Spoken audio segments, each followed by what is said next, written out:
Welcome to Whisperwood Stories. Today I'm going to read a story for you from r/scarystories. From user Perry Dean Wright. A quick note. If you like today's story, consider visiting the description down below, where I will link the author's Buy Me a Coffee and Instagram. Thank you. Let's begin.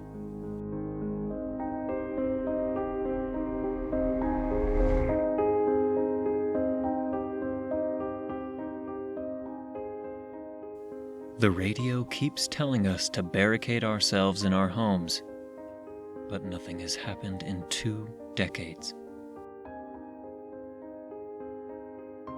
Hey everyone. I'm new to posting here, but I figured this might be a good community to attempt to get some answers, or at least spark some interest. I live in what's called the St. John Valley, up in northern Aroostook County, Maine. It's a quiet place, surrounded by dense forests and open fields, hugging the Canadian border, the textbook picture of rural New England tranquility. The kind of place where the biggest news might be a truck careening into a moose, or who won whatever award at the local fair. But since the very early 2000s, something strange has been happening here that no one can explain, and it's left an indelible mark on the fabric of our community. It all started back in February of '02, with a broadcast that sent the entire valley into a state of panic. An emergency alert system, EAS, was triggered, a message that terrified everyone who heard it. I've got the transcript of the first alert below.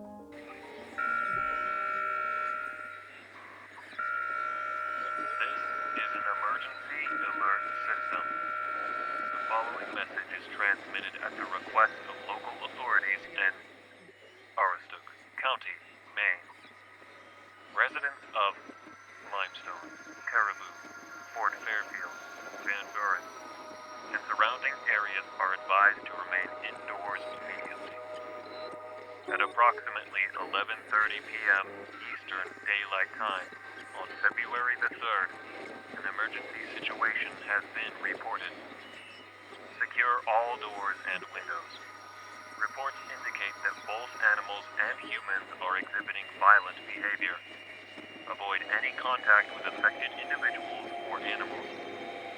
Seal windows and doors to prevent exposure to the outside air, as there may be an airborne chemical or biological threat. If possible, move to a safe room or basement. Ensure that all household members are accounted for and remain calm. Do not leave your home until an all-clear signal is issued. Stay tuned to this station for further updates and instructions from local authorities. This message will repeat.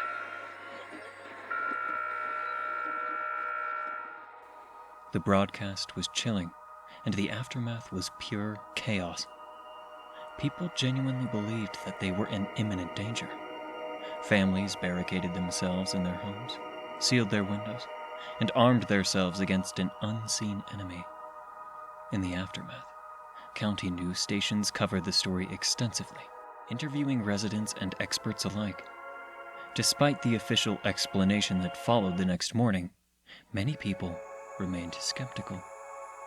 I was just a kid back then, around 10 years old. But I remember the night clearly. My parents had just put my younger sister, Lily, to bed when the EAS tone blared through our house from our TV in the living room. A typically common occurrence many Mainers up here experience due to our harsh winters. Upon its end, my parents gave each other a look of concern and then stared blankly back at whatever was originally playing on the TV. They muttered some words I, quite frankly, don't recall, but soon thereafter, my father quickly sprang into action. He told my mom to gather anything we might need for the night, while he started fortifying the house. I watched as he moved our heavy wooden dining table against the front door, and used scrap wood and sheets to block the windows.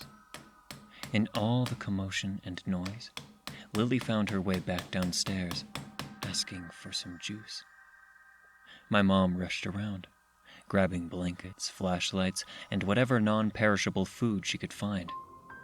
She kept telling us not to worry, and that they were just preparing for a bad storm. But the shakiness in her voice betrayed her words. Lily, who was only 6 at the time, clung to me, her eyes wide, filled with confusion and worry as I tried to comfort her, though I was just as scared. I remember my dad taping plastic sheets over the windows, using duct tape to seal the edges tightly.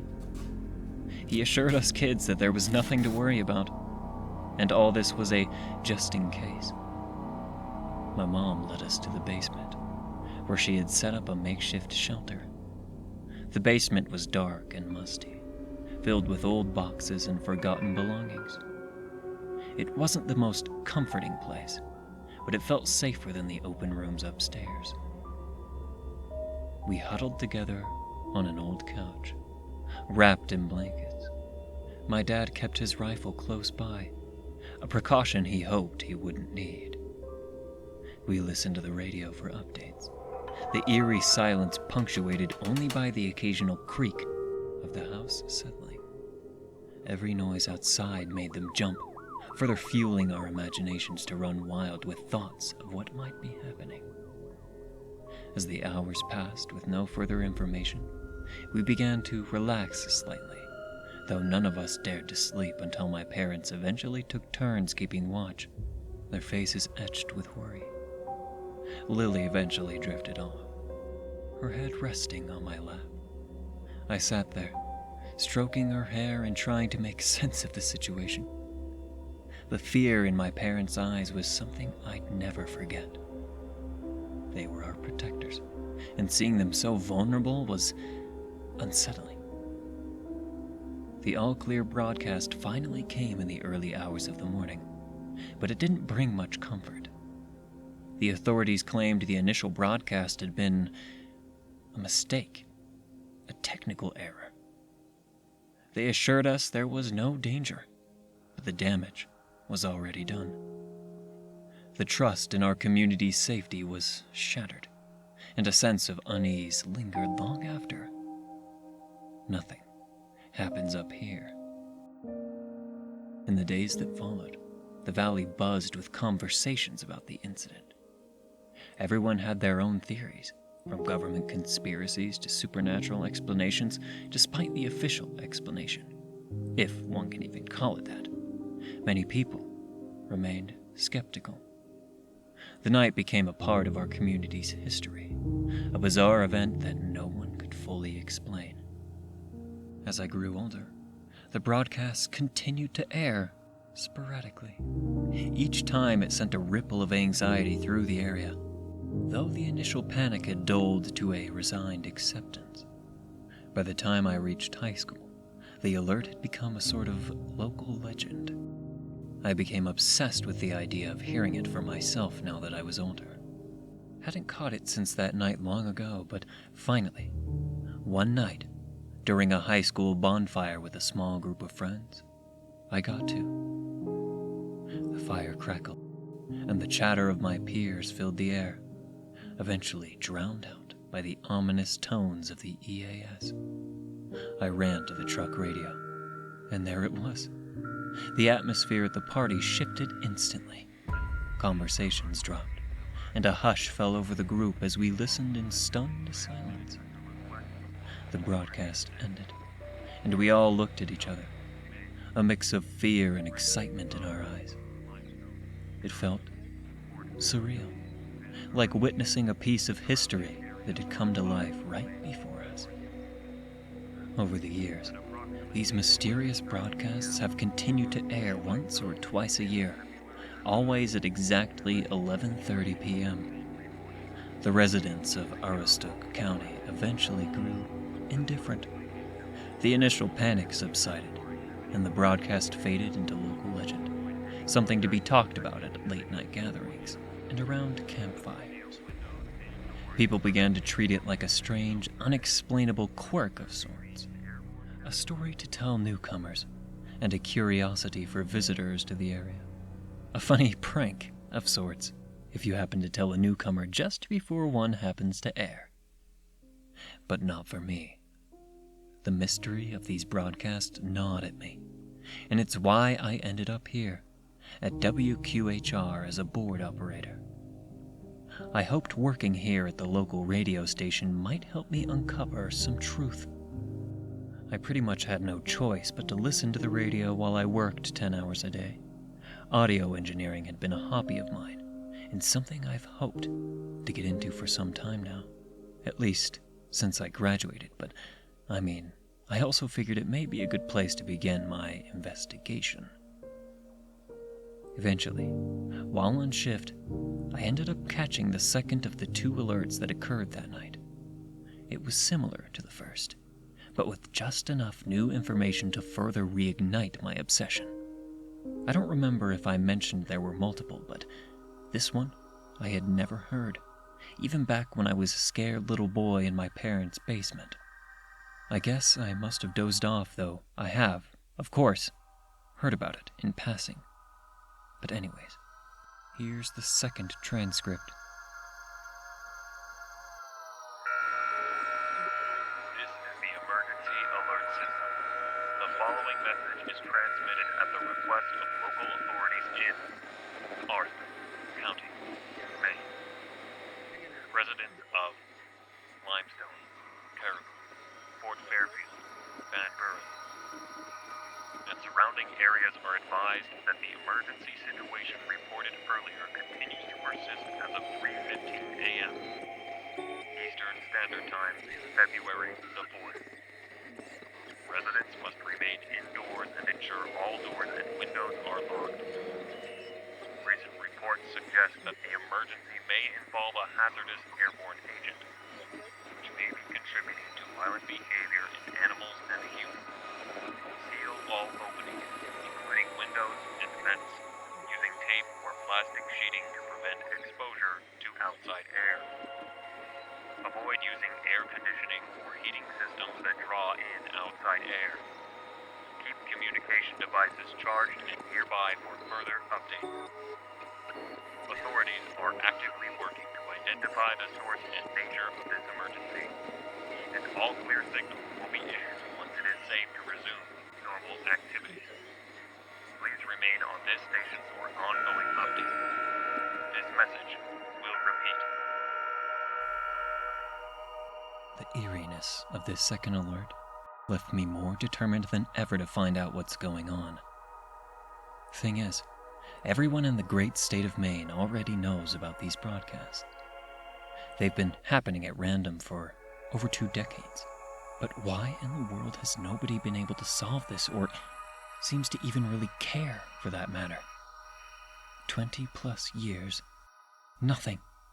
Not a zip. The first couple days or so after the broadcast began, people were genuinely frightened. Some took the warning seriously, like my parents, for instance, locking themselves in their homes, sealing windows, and waiting for the all clear that came the next morning. But as the weeks went by, and no real emergency ever unfolded, the community grew indifferent. Years later, the broadcasts became part of the community's folklore, discussed with a mix of fascination and amusement. Kids would dare each other to stay up and listen, hoping to catch the broadcasts live. Parents would tell their stories of the event at family gatherings, a cautionary tale that had lost its sting over time. I've asked around, both officially and unofficially, but no one has any answers. Our parents' generation seems to remember the first few broadcasts causing a stir, but everyone's settled into a collective state of apathy. It's as if the entire valley has just accepted this anomaly as part of our lives. But I can't. I need to know what's happening. What happened that day?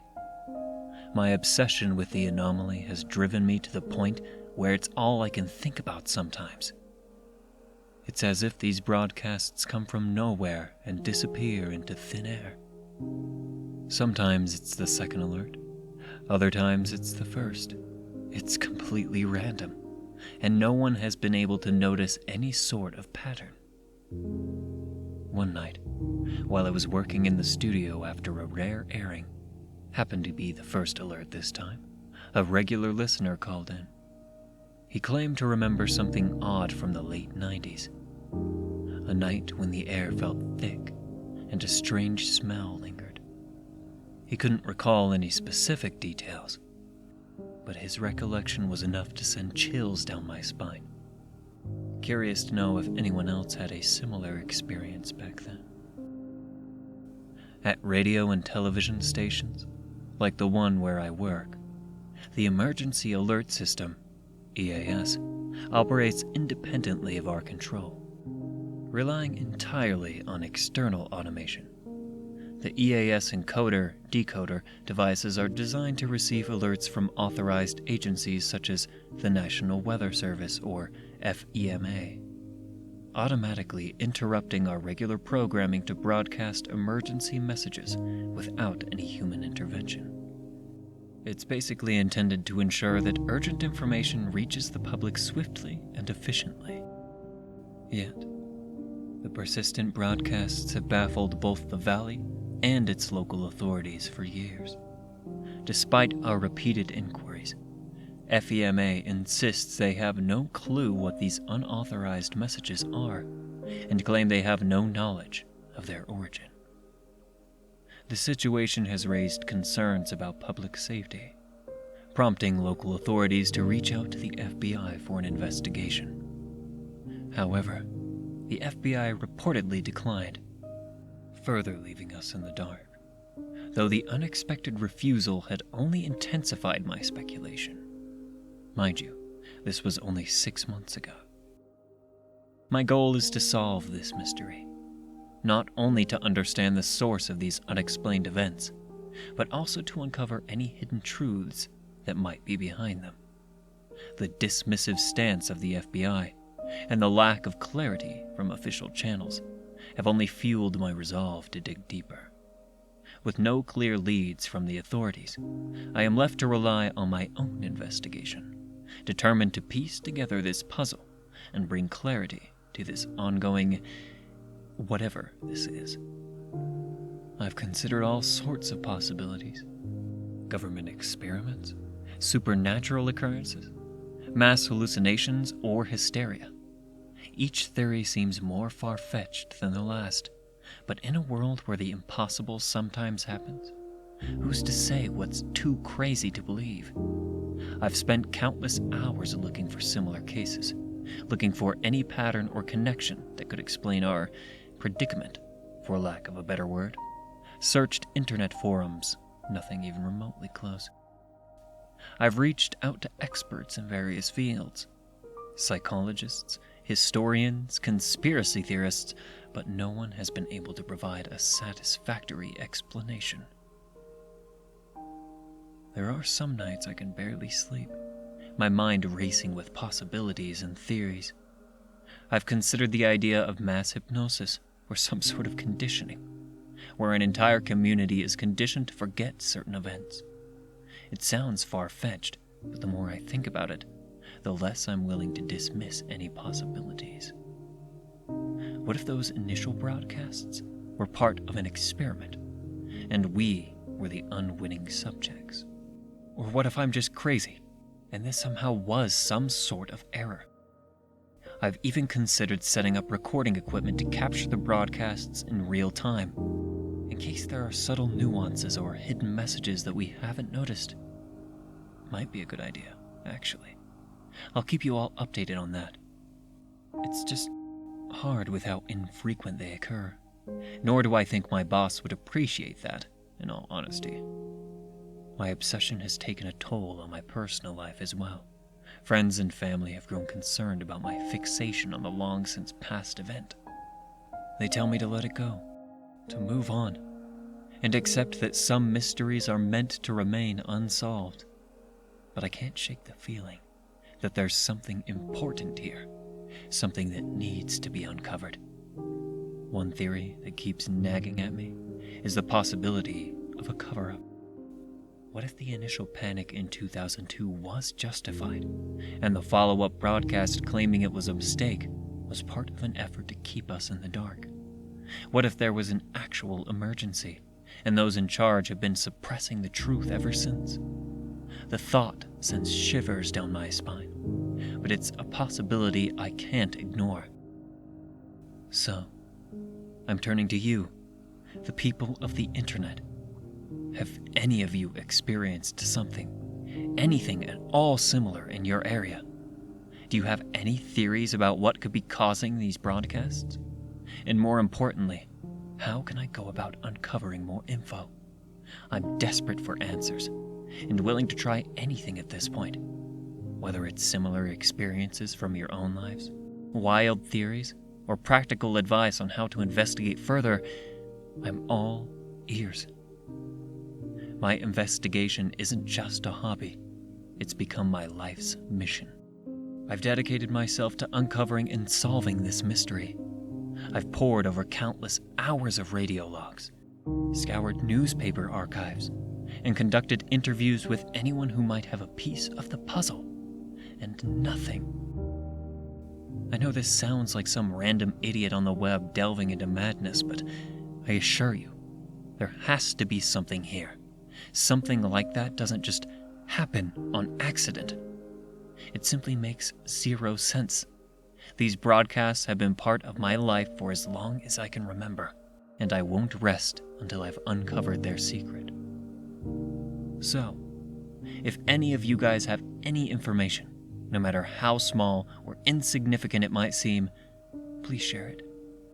Together we might be able to solve this mystery and finally bring some peace to our haunted community and my stupid brain.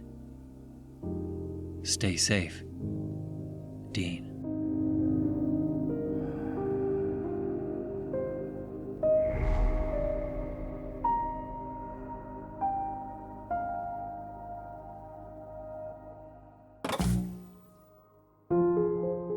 Thank you for listening to Whisperwood Stories. If you enjoyed, don't forget to comment, like, and subscribe down below. Do you have a story that you'd like me to read here? Consider commenting or sending it to whisperwoodsubmissions@gmail.com. Don't forget to check out the links below, where you can support the author. The story in this video was read with the author's permission. Thank you again for listening, and be sure to check out the original Reddit post. Want to support me? Check the link below where you can leave a tip if you wish. And remember, don't let the shadows get too close. Good night.